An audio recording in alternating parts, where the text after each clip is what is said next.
herbs and things for medicine, for spiritual purposes or whatever.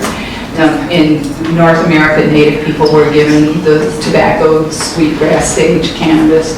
We have certain plants that are native to this that we've used for thousands of years for medicine. What we've learned through that process is when you use sage, because of the energetic of it, using that smoke, it clears the energy around you. Any kind of stagnant energy that's built around you brushes away negative energy, and it also coats you with protection.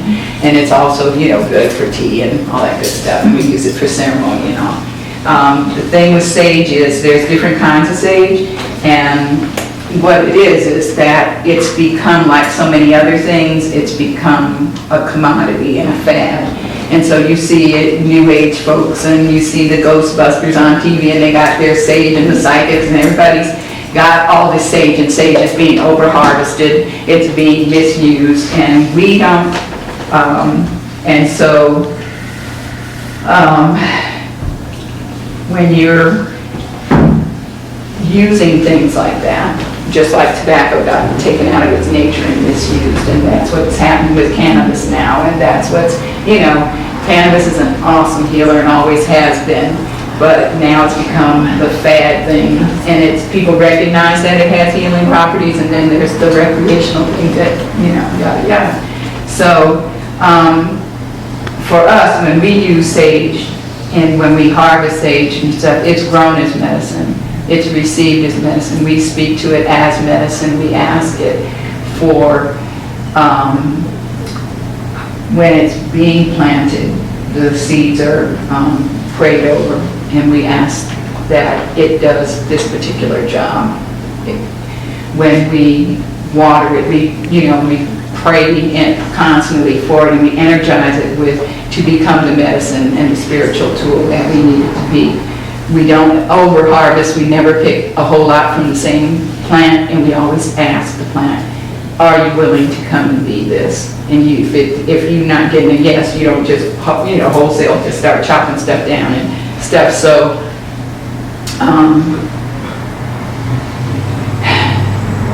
although so I would say, when I buy sage, I buy it from a native person.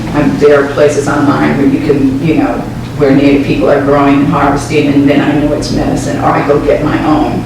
Same thing with sweetgrass and the braids, and it's because it's become a fad kind of thing like lavender and everything else. It's the quality of it and how you use it. Anybody can get sage and go and smudge a room and all that. You're only going to get the outcome from doing that by what you're putting into it. So I can go to the store and, if I didn't know anything, and just buy a smudge stick and just walk around doing all this and say, I'm clearing a room, and that's fine, and it'll do that.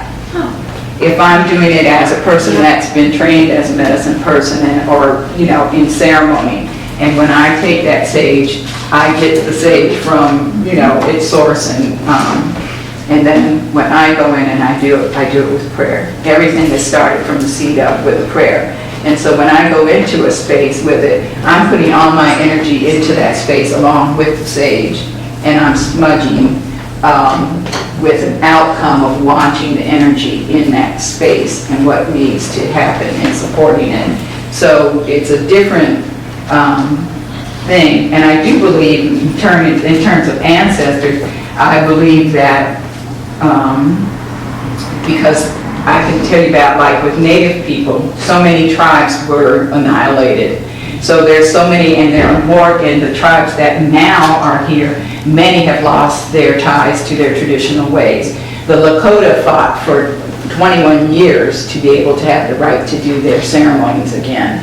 And they've been teaching, and that's their ceremonies to other people and different tribes, because they're one of the few that do know what their rights are and their tribes, tribal things are. And so having the oblation, having the, the vision quest, and doing, using smudge and doing sweat lodges and all those things come out of the Lakota spiritual tradition, even though, one second, the Dene people that they renamed the Navajo, that's the other awesome thing, they're taking their names back, what you call somebody, call them what they want to be called. They're not Navajos, they're Dene, the people.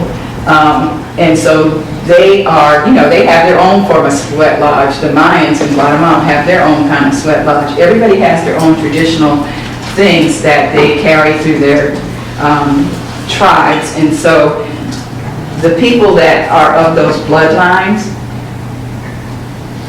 are more apt to be able to connect on such an intimate and higher level with those things, with their things that were put here for them, let's say.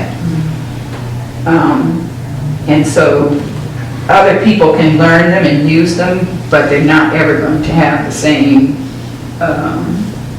resonance with it that people of the blood have. And that's not trying to be elitist or anything, but it's something that the blood of those people have for generations and generations and generations been in sync and harmony with. So that's why that's a thing. It's in the DNA, basically. So